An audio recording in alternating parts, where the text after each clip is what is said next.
What I got, you can't buy. It resides between my eyes. Walked through the fire, came out better on the other side.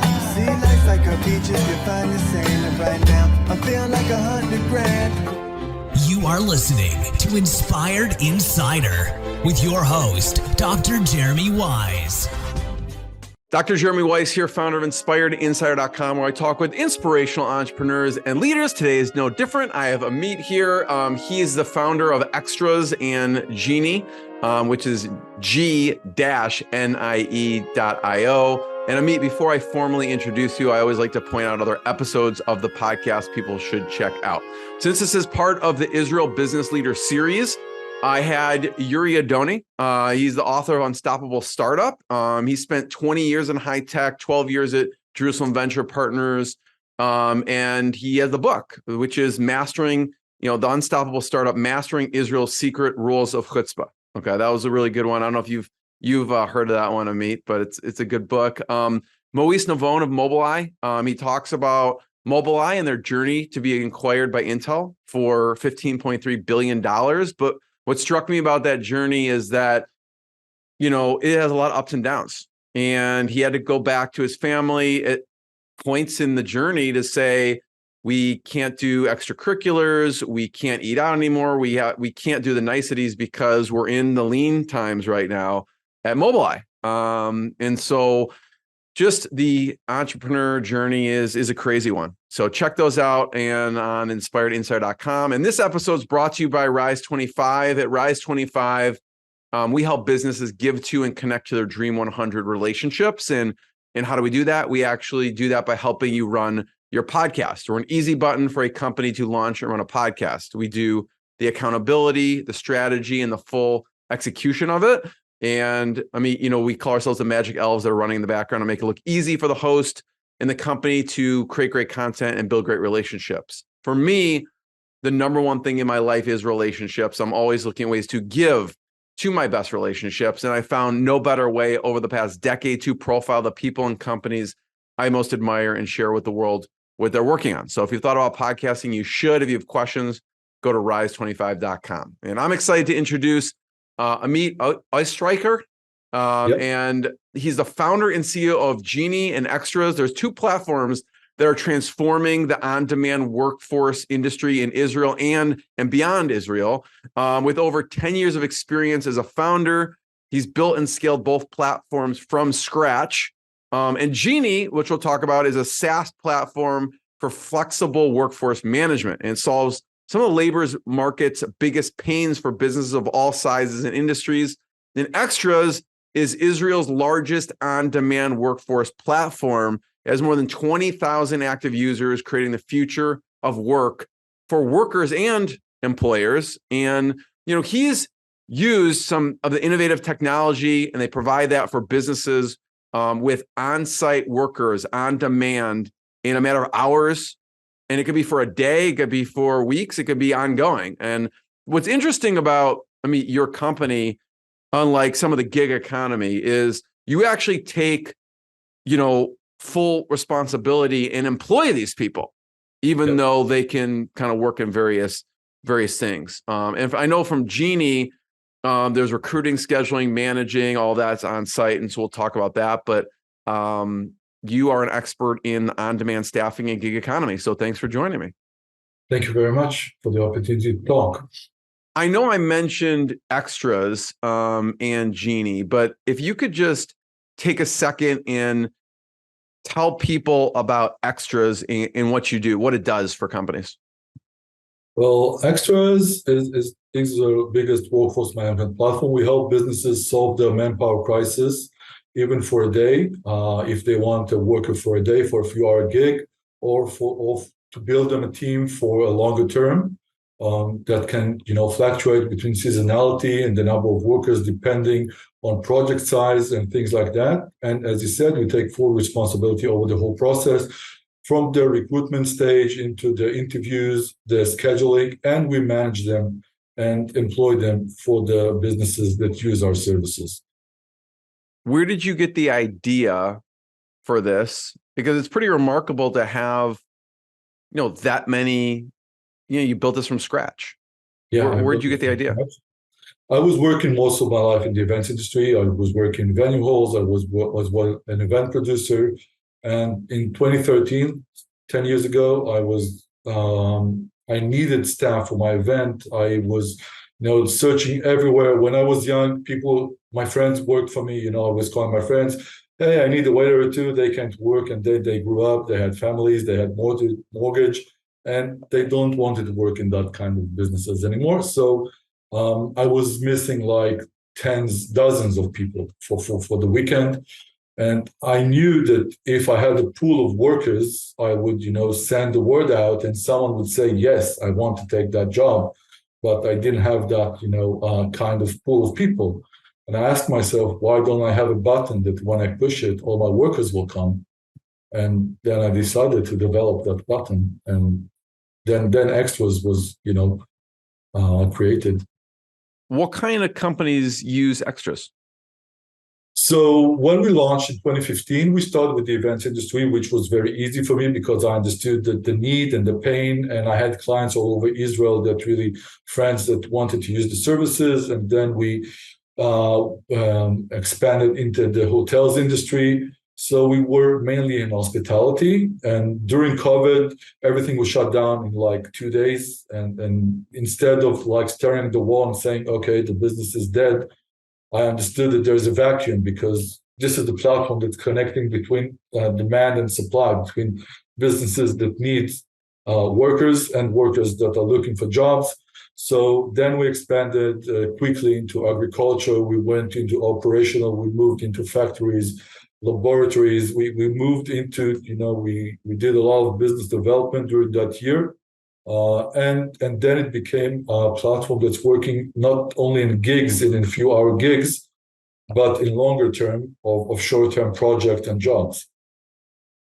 It's a stressful industry in general, right? People sometimes last minute staff cancel or whatever. I could see with COVID too, you're in the hospitality industry, right?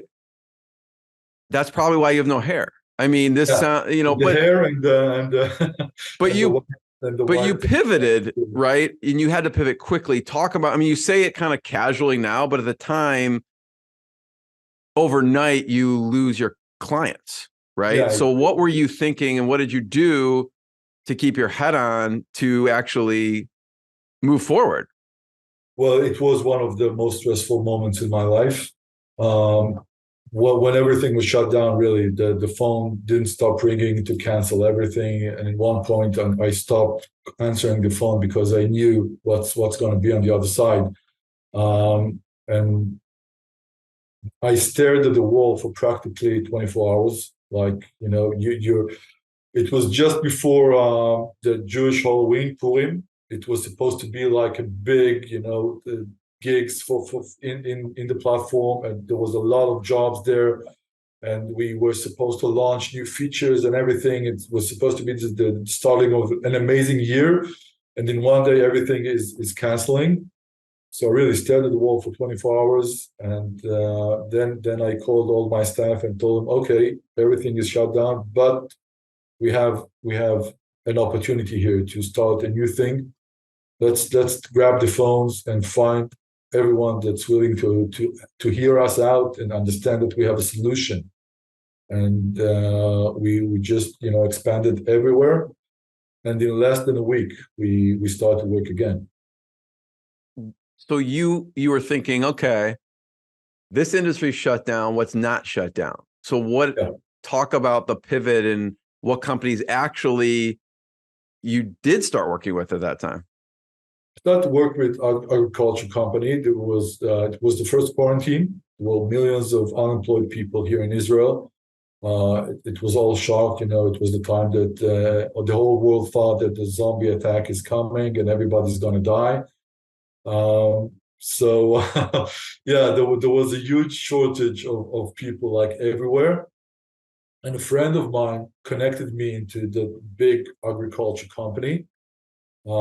We signed a contract. My lawyer didn't want me to sign that contract. I probably say why? Because it was a very, very long contract, very long contract, but there was one line missing.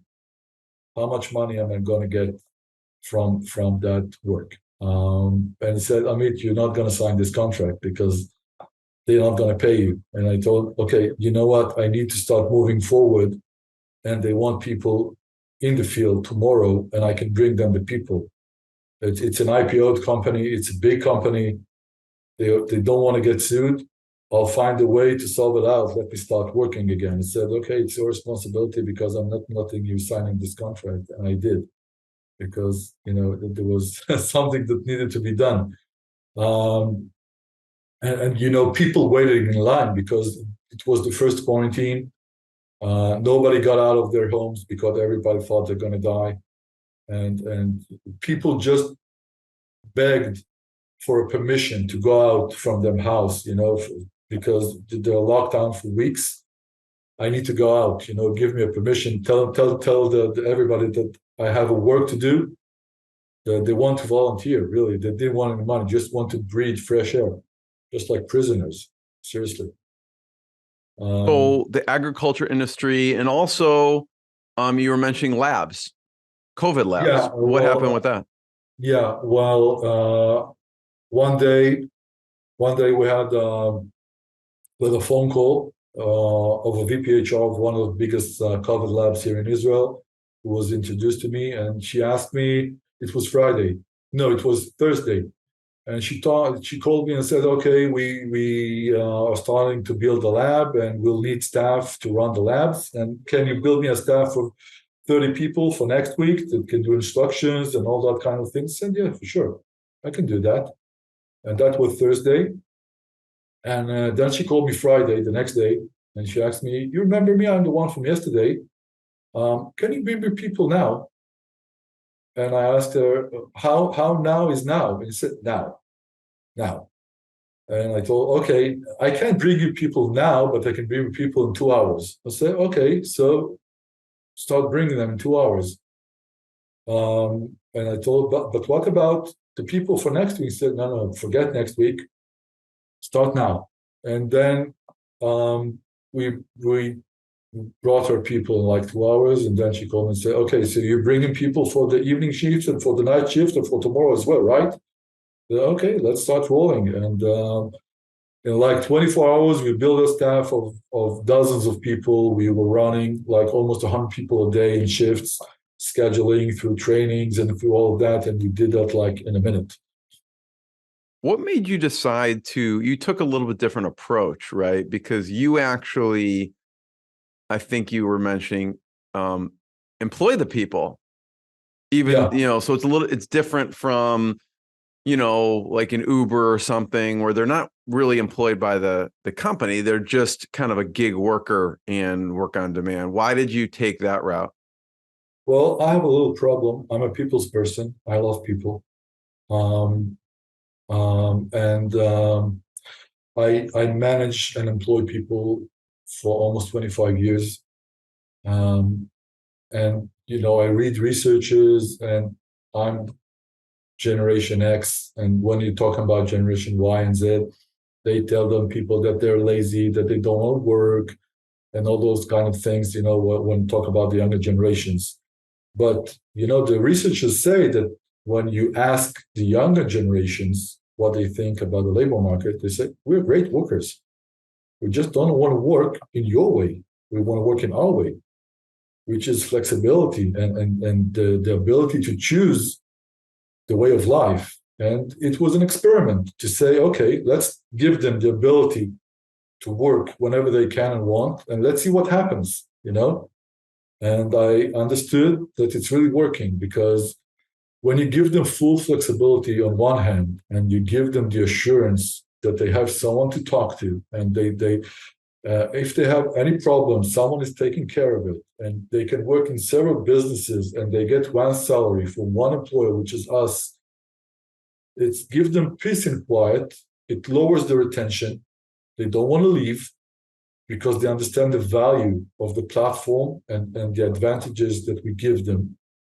They bring their friends, they bring their families, like it's a community of people. Although we don't see them face to face. We interview them by phone or by Zoom. We don't meet them on the ground, but they're relations. People meet, people engage. We have the first couple that got married that met in Extras in a job. It happened just 2 months ago. It's amazing. What's also interesting to me, Amit, is when you're in the industry you're in, you have to do a lot of hiring.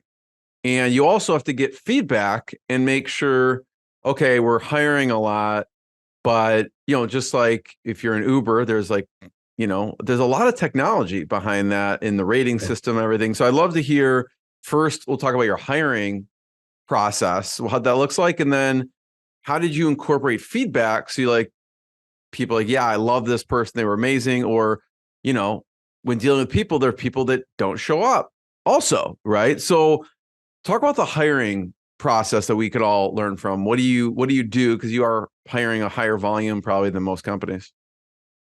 Well, first of all, we have a very quick and easy onboarding process. You just have to fill out the few details and you're in. You see all the feed of jobs that you are able to work at. And if you're interested in one of the jobs, then the process really starts and we send you to fill all the forms needed for you. And then we do the interview in which we decide if, first of all, you fit. And if you fit, to what kind of job do you fit and what happens. Although there's a lot of technology inside, there's still people that decide, my staff decides who's going to go where. Because I believe that in the end, when you manage so many people and we employ thousands of people a year, there has to be a decision-making process made by people, because there are a lot of variables in the human factor. So it can be fully automated. There's a lot of automation, but in the end, it's a human decision. And then, of course, there's the feedback, because although we have a very, very easy onboarding stage, the real customer journey starts when the employee leaves his home, goes to work, and then ends his job and gets back to work. And it's an hours of user journey, which I don't really have any control over it, because you can be late for the bus, you can be, it's raining, somebody shouts at you or whatever. So it really disappoints you and ruins the process. So we vet both sides. As we vet the employees, we also vet the businesses. I won't get any business into the platform. He has to be really good for them. He has to treat them right. I fired businesses as well as I fired, employees who were not good for the platform. We also fired businesses as we understood that the feedback that we're getting are not good. If you're getting a bad feedback one time, second time, third time, you understand that the problem is not with the employee, the problem is with the business itself, and it's not good for you. So we have a two-sided rating system. The employees are rating the shift after the job is done when they clock out. The business is rating the employees when they're getting the timesheets, and we can see who is blocking, who is favored. And so this is the best way to build the teams, making everything work right for them. Are there any other things we should point out with the technology piece and the feedback? Because I'm sure there's other stuff that's going on behind the scenes that's valuable for you when that person leaves. What's happening with the company? What kind of things are they entering in, and how does it get processed on your end? Well, we collect a lot of data over the employee. It's really extensive data. Nobody treats part-time and on-demand staff the way that we see it, because although it's part-time, there are people using us for almost 8 years. They come and go whenever they can and want. They started as seniors who finished high school, and now they use us through all their service in the IDF. When they go back home and they need some job, every now and then you just click a button and go to work. And then when they're students, we give them the flexibility not to get obligation to one job who wants them to work like 5 days a week, because they need to have the flexibility to learn. And of course, after they finish, they graduate, and we help them to find their real job for their lives. So we collect a huge amount of data over the people to really know what they're capable of, where they're good, where they're not, which really helps the business of making the right decision. How did you decide how to charge? And dual-sided marketplaces are difficult, right? You need these companies, you have these workers, and you need companies, and then that flexing up and down. How did you decide as far as charging goes? First of all, the employees are not paying. Of course, it's free for them. We charge the businesses. We built a dashboard. We did a lot of experimenting, seeing things running. And then we understood, we built the KPIs for that. We understood how much it costs to recruit a worker, how much it costs them to go to work, how much do I need to charge a business in order to make it profitable to me, and how long. And we know we have so many dashboards and statistics to show that, well, if you send a new worker to a meet, it will probably leave after the first time. And if you send them to Jeremy, it will stay, because we understand that this business is good for allocating new workers, and this one is not. So it's really a lot of dashboards and understanding throughout the years of doing optimization about how do we need to charge. I'm wondering, oftentimes, at least myself, I learn a lot from the mistakes I made. Do you remember early on a learning of that you had to shift with the pricing model because of something you learned? Yeah, we had a contract with a big business who almost killed the company. We gave them a very, very attractive price in order to make everything happen, and the obligation from their side was to bring us job throughout all year long, and they didn't do their side. So it was really fluctuating and seasonal again and again, which affected the recruitment revenues, and it cost me much more than expected, and we lost a lot of money in that deal, a lot. So what did you do differently? I can see, okay, we'll give you a good deal because you're going to, give us a little more stable work. And then the stable work doesn't happen and you're still paying out what you need to pay out. What did you do differently after that scenario? Put everything in the contract and not relying on the promise itself. Yeah. Really. When did G-nie come about? So Xtras, and then you started G-nie. Yeah. I was walking throughout my customers, and we're doing demos, sometimes face to face, not only online.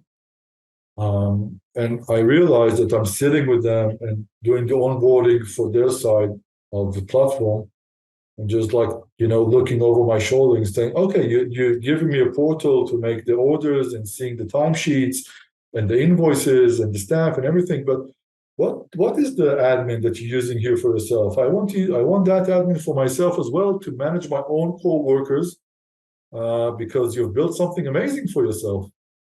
And then we understood that we've built for ourselves something that many other businesses can use as well. So for last year, during the whole year, we changed the whole infrastructure of Xtras in order to make it a SaaS platform, in order to duplicate it to optimize it for every business that want to run his own workforce management platform. We understand that the work today is going more and more into gigs. They're not full-time jobs. And when a business wants to schedule people into gigs, he usually doesn't have the platform in order to manage it, because he's used to have people working for him like Monday to Friday, 9 to 5. And then people start to say, okay, I don't want to work full-time job for you. I want to work like part-time. And then instead of one person, he needs to have to hire two. But how does he manage that? And this is what G-nie does for the business. The same that we do for ourselves. Yeah. So you built a solution that you needed to use to manage extras, and then people saw it and they said, I want that also. So what kind of companies are using G-nie? And by the way, if you're listening to the audio, there is a video component. We're showing the G-nie website here. It's g-nie.io. And obviously there's companies from all over the world that use this. What kind of companies are using it? First of all, everybody that using scheduling platforms, it's not built for a tech company. It's full-time employees that's coming to work and to the office every day. It's for blue-collar industries. If you're a staffing company that's using blue-collar industries, it's really tailored for your needs. If you're from the events industry who's using gigs of every now and then need for people to come to work for you, it's tailored for your needs. If it's a retail industry company that want to optimize its workforce in several branches, to move people whenever they can and want to, in order to optimize the workforce, to make them work full-time jobs, not even in one place, it could work for them as well. These are the main industries and segments that we can bring value in. And I think, we were talking before we hit record. I'm not sure if this was for G-nie or extras, but you were mentioning that you've seen a lot of companies that are wanting volunteers use your your offerings. Yeah, that happens in G-nie these days because of the situation here in Israel. There's a lot of volunteers within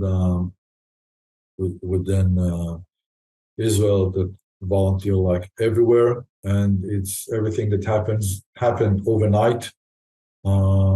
Adventures that came into air and just need mass manpower to go like everywhere. And then they start working in sheets and in WhatsApp groups and like everywhere, and it's hectic. And one day someone called me and said, you have a solution, right? I remember you from one day and you said that you have a solution. Yes, of course. And then we did a quick onboarding and hundreds of people just went in like 2 hours and things started to roll out. And then it spread the word into other people, other places and companies. And this is what we're doing here in Israel right now. We're running volunteers throughout the country in many jobs that they're needed at. Yeah, so a company before, it could be any company. This situation with the volunteers, they're doing it off of a spreadsheet. They're okay, like this person can come, they can work at this time and this day, and like here they can just easily go on and they can, we're looking at, they can manage a schedule. There's different people and they can actually plug people in and just manage it in one dashboard. They tell people just everywhere where they need to be. They give them the contact person. They give them the full location. They ask them for an attendance. They have a clock in and out that shows that the people really arrived to the place that they were supposed to be at. It lowers their attention as well, because when you're looking for volunteers, you just say people, go and there's someone to pick oranges tomorrow at the field like 6 a.m. But the person needed like 20 people and 100 people are showing up because they saw and they want to do something. But then you tell 80 people, I don't need you, go home. And what does that people do? They don't show up for another volunteer another time, even if they wanted to, because they're so disappointed, So we give everything, the peace and quiet, just show everybody when they're scheduled, when they're not, give them the full instructions. We lower the noise of just sending mass messages from everywhere to everywhere. We, again, keep the data of the human factor in one place, because the person who runs everything is also volunteering, and if next week he'll go back to work, all the data related to what he did stays within his phone or with his Google Sheet, So this is not the thing that things need to be done. So we keep everything in one place. When you have a company and you're running that company, Xtras, with technology behind the scenes, and now you have a front-facing piece that's a SaaS company now, what features did you have to build in to make sure this was ready for a front-facing piece? Like you could see here, I'm looking through this, and what's interesting is like there's a lot of things that are built into this, right? There's a shift scheduler, there's a time clock, there's RSVPs, there's a rating system. What were some of the key features that you got feedback from when you released this that helped you improve the platform? Well, first of all, we really developed everything in-house for ourselves. A lot of people ask me throughout the years, why aren't you using third-party companies or features in order to implement it? Because it's an open source and you can do it by a minute and things like that. But I'm really protecting the data of my users, because usually when you're using third-party companies, you need to give their data to other companies and other people. And I never wanted to do that. So we developed everything in-house. We got a lot of feedback throughout the years from our clients and from our employees, like, I really would love a button that will do this for me. I would love a feature that will do that for me. So we really listen. We really listen. We do surveys a few times a year and ask both sides what they love and what they think that need to be improved. Because, I remember that one time I was thinking about a feature, and I was, handling with myself how to build it and what do I need to do. And then I woke up one time in the morning and said, I have thousands of employees. Why won't I ask them if they need it? And if they do, what do they want to do with it? Just, spread a survey within the app and ask them. What was one of those things? Do you remember, or maybe a few that you got feedback from the rating staff? System? Yeah. The rating system is great. The timesheets, the feedback that we're getting from the clients is that everything is organized. They say I've never seen anything like that in any other companies. People are saying to me, I used to send me the list of people in WhatsApp or in mail, or just log into the sheet. And here I just log into one portal and I can see everything from my order into the invoice. Everything is run in one place. Everything is very, very neat and nice. And we have videos and we do instructions, but we've learned to see that even the elderly people are getting along with it just fine, because it's so easy to use. Yeah, I'm seeing some of these rating systems. I'm sure it's improved over the years, but you could see, again, I'm sure there's a reason for all of these things, but you could see you can add to your favorite employees, and it's not just about what kind of job they did, but there's an appearance, there's a general function, and a punctuality. And I'm sure what happened was this person was a great worker, they're punctual, and someone was like, I'm guessing, they just didn't show up looking professional or whatever. So this is what it's on. Not only technology. There's a lot of technology inside, but I think that the thing that really defines us is the service that we give to both sides from the staff itself. We answer everything. We answer them quickly. We give them service 7 days a week from morning to night. So everything is answered in less than a minute. Really, every ticket is answered in less than a minute. And if you're asking, really, I was walking years ago into one of an event with one of my advisors, just to show him everything that goes around. And I told him, the client, tell him what's good in us. And I was expecting, as you said, to hear the technology, the staff, and everything like that. And you said the service. I said, seriously, the service? I said, yes, people come and go. There are people everywhere, but you give us I've never seen any service that really compares into what you give as a whole, you know. Because in the end, it's all about listening and understanding and giving the answers. Not all the time, the answers would be the right answer that the client expects, but it's still the answer.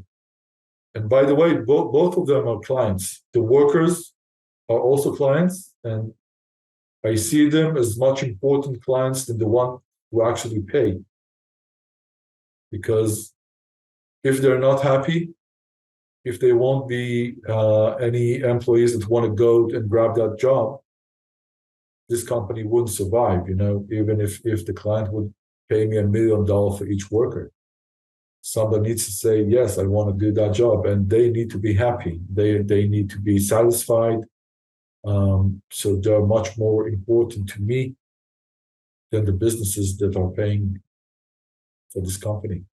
I mean, are there any surprises of companies that use the platform that you didn't expect? Like you're saying, the blue collar, I can see use cases for nonprofits. I can see restaurants, like people who have a lot of maybe shift workers. What are some use cases you found that maybe have surprised you of people using the software? Tech companies. Or you really expect them just to hire full-time employees and things like that. And they came and run into project-based workers who do their jobs for a few weeks or a few months. I didn't see them first as potential clients, and it was very surprising to see that we can bring value to them as well.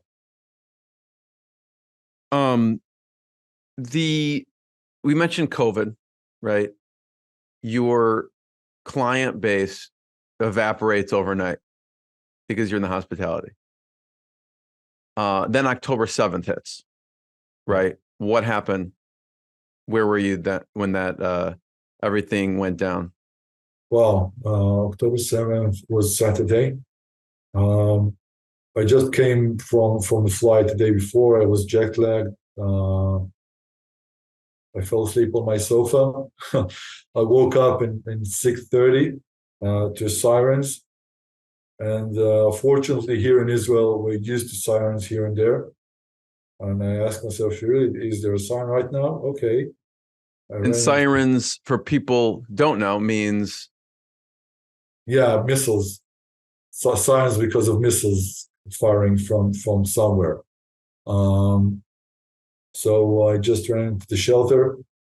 And then when it was all finished, I texted my family. I don't know what happened. There was just silence here, but I'm too tired. I'm going back to sleep. And then I woke up a few hours later, and everything was like hundreds of messages, and everything was in chaos. And of course, everything was shut down again. And we started, 4 weeks have passed since, and we reinvented ourselves again during that time. So, because businesses shut down, and it's reminiscent of, evaporating the business. What do you think, and what do you do? And we're still in the midst of that right now. What's going on? Sure. So, how are you thinking about rebuilding, or, because people don't need staff when they're shutting down? Well, so we lost all of our client base in one day. Again, it's starting to go back now, very, very slowly. But again, just like COVID, there's a huge shortage of people because hundreds of thousands of people are in the IDF right now serving as reserve soldiers. So there's a shortage of like 10% in the labor market of people right now. There are a lot of people who have been evacuated from their homes in the south and in the north, who's really located right now in the center of Israel, and they do need some kind of work. So we're trying again to be the bridge, that gaps between the demand and supply for those people. We're seeing a huge opportunity to take a bigger part in what's going on right now in Israel, to help people really go back into their feet and help them to make a living these days, and for the businesses again to survive. It's just going to be a lot different from what we did until today again. How is this different? You say it so casually, the sirens go off, there's missiles, I go into my bomb shelter. I mean, that's shouldn't be normal, but you speak of it like it is normal. How is this different? Because you've obviously heard sirens before. How's it affected you, and how is it different this time? It's not anything like everything that I ever experienced, and I don't wish everyone would experience something like that in his life. It's a life-changing event. It is. It's a small country, and what happened here affected and affects everyone. I don't think that there's a family here in Israel that doesn't know somebody or a friend or a family or whatever who was murdered or kidnapped during October 7th. It's nothing unlike anything that I have experienced. Really, it took us as an entrepreneur, as a company owner, that really have to go back on his feet, because a lot of people rely on me. It's like an automatic mechanism that forces me to go back on my feet and start running again. But seeing my staff, and my staff is 95% of them are women, seeing them, not being able to function, and see them on the mornings, just crying. It's really, I don't really find the words to even try to explain what's going on right now. It's Heartbreaking. Yeah. How has EO helped you? Well, first of all, EO, I'm just finishing my first year in EO, so the one of the biggest advantages that I found in EO is not being alone. As a sole entrepreneur who did everything by himself, and it's a very, very hard journey. Even if you have partners, and by all means, if you're alone, the forum and the chapter is an amazing place to be as a network, and someone to speak with, and to understand that you're not alone with your fears and with your doubts and with your decision-making process. And the network itself, I've met a lot of people throughout this year from the global network, and then I start to get messages and emails from people like saying, "Are you okay? Everything's fine. How can I help you?" You really, it's heartwarming, really, to see all the support that we got, that I got from people who hardly know me. It's amazing, really. Yeah. And for people who don't know, EO is entrepreneurs organization, and it's a worldwide group, all over the place. I think there's over, I don't even know how many, 15,000 entrepreneurs across over 60 countries. So my last question, first of all, Amit, thank you. Thanks for sharing your story, your journey, and everyone should check out, if you're in Israel, xtras.co.il. And then if you're not, check out G-nie.io, which is G-nie.io, and poke around there. And if it's, someone who that'd be a good fit for, let them know about it. Last question, Amit, is just on your entrepreneurial journey, we all have mentors. It could be colleagues, people that have helped us along the way, have given us advice, helped us. Who are some that you can have considered mentors, and maybe a piece of advice they've given you along the way?